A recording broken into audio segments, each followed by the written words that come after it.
Kasi ang itatanong ko sana, yes or no, kayo na ba talaga?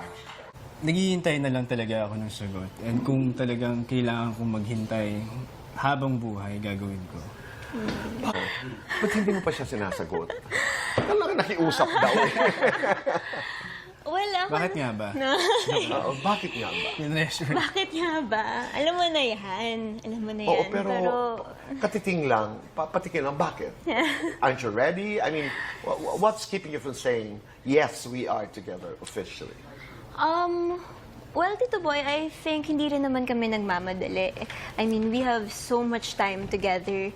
I mean, Dustin is a great guy. I think he is the most consistent man I've ever met in my whole life. Well, of course, besides my dad. And grabe rin kasi manindigan si Dustin, which I admire very, very much. So, ayan.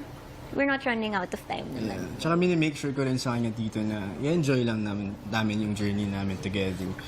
Wala naman akong reklamo doon. Oo. Pero oo, hindi naman magkamadali. Tama naman yan.